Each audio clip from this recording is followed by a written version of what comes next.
Welcome back, friends. On this week's Celebrate Love series, I want to talk a little bit about self-care as it relates to your body. Today, rather than going over endless examples of how exercise can impact our mental and physical well-being, or how drinking a certain amount of water is good for our health, I will touch only briefly on some examples of physical self-care, but I will spend most of my time going through a scenario of what self-care may look like for someone who is completely down and out or totally fried and doesn't even know where to begin. To peek at and see how self-care can work from the foundation in very, very simple ways. Let's all take from this what we need and meet ourselves where we are, because everyone's journey is different, everyone's needs are different, and everyone is fighting different battles. Last week, I shared my thoughts on self-care as it relates to the mind and spirit. But as I mentioned before, our well-being consists of all three: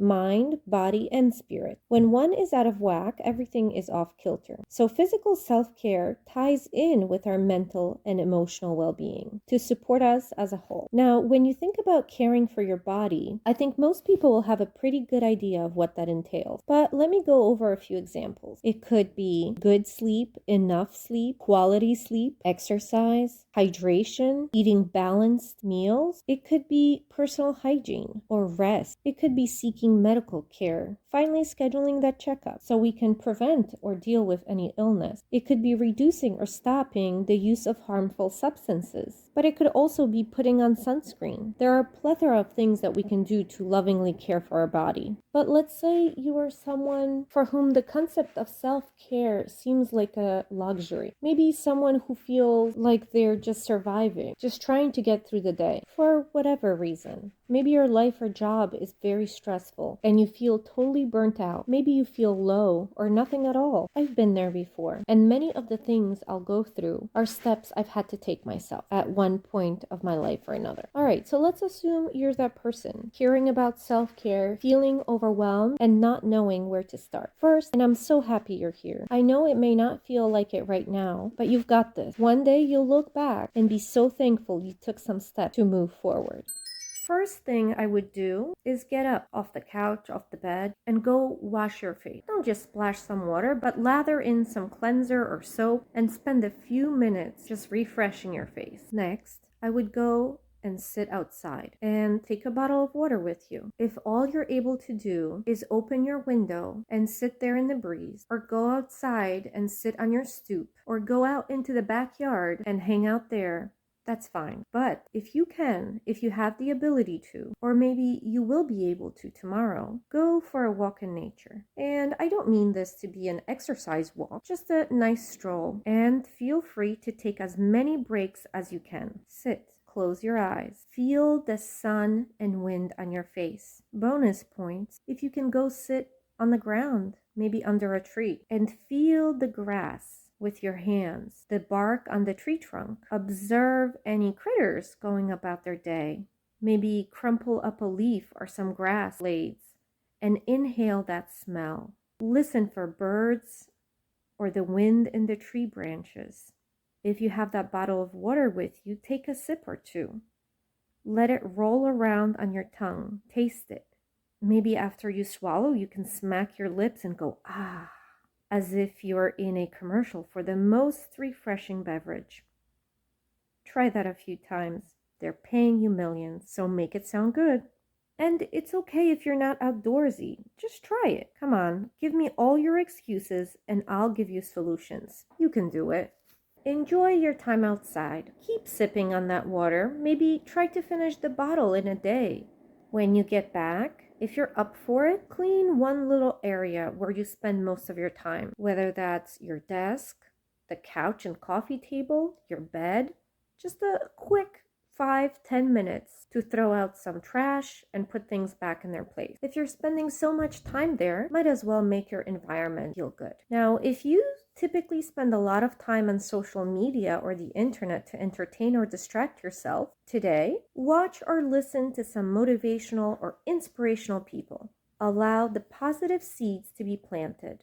You don't have to do much. There's not a whole routine. You do you. You do whatever you're up for. If you're feeling a surge of energy and motivation like you've never had it before, go wherever your heart leads you. But if not, that's okay too. Next, I would recommend showering before bed. And this might sound silly to some, but this might also be hard for others. And if it's hard for you, do whatever you need to do, whatever helps. Maybe take a bath instead of a shower if you have the option. Maybe turn off the lights in the bathroom, put on some spa music, or upbeat dance music, maybe light a candle. I really enjoy heating up the room with a space heater before I go in. Whatever works for you. And after you're clean, put on something clean. Don't put on the same clothes you had on all day or the pajamas you haven't washed in 2 weeks. Pull out something clean from your closet, even if it's not your go-to. And then finally, try to get a good night's sleep. If you usually scroll in bed, maybe listen to some sleep meditations. Or if your brain is too awake for that, maybe some boring videos, like fishing.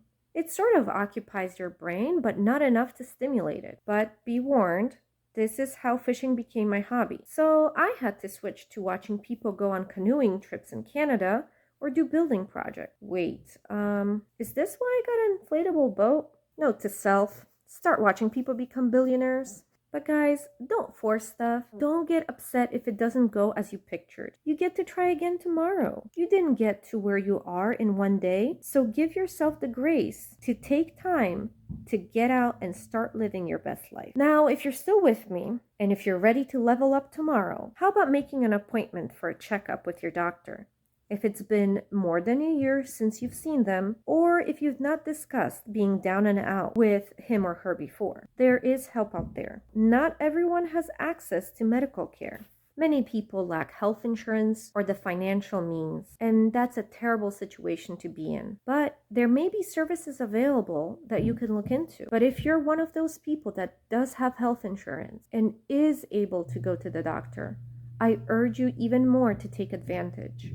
Lack of health insurance or funds is often the top reason people don't get medical care. Another is that they have had a negative experience with a doctor, and it's hard to be vulnerable with someone, just to be dismissed or shamed in some way.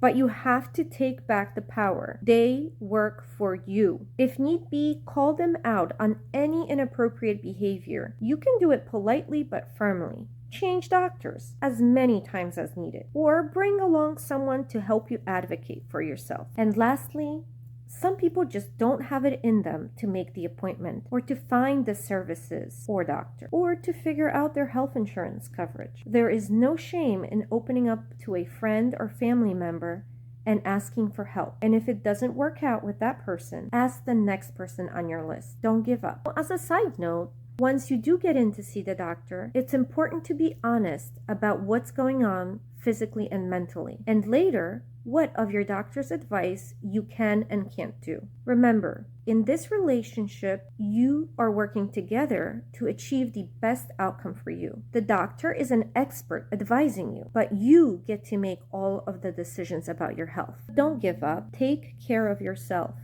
Love yourself as you are, where you are. It's really hard to help someone you hate or judge or feel is unworthy. Every day is a new beginning, a new chance to make progress towards what you want your life to be. For some people, progress is about learning to love the life you have, to love yourself for who you are, to love your body as it is in this moment. From there, it's learning to lovingly care for yourself. If you have headaches from dehydration, nudge yourself to drink a bit more water. If your health is failing, see a doctor and work towards healing your body or mind. If you look around and are not happy with your environment because it's a mess, be grateful for all of the things you have that create that mess. But go on a slow journey of making the space better, or get some help with that. You can engage the help of a friend or a professional. And if you have a day or weeks where you're not happy with your progress, be grateful for the rest. Maybe that's exactly what you needed, to rest and start again today. Thank you so much for watching. Please like and subscribe, and I'll see you again real soon.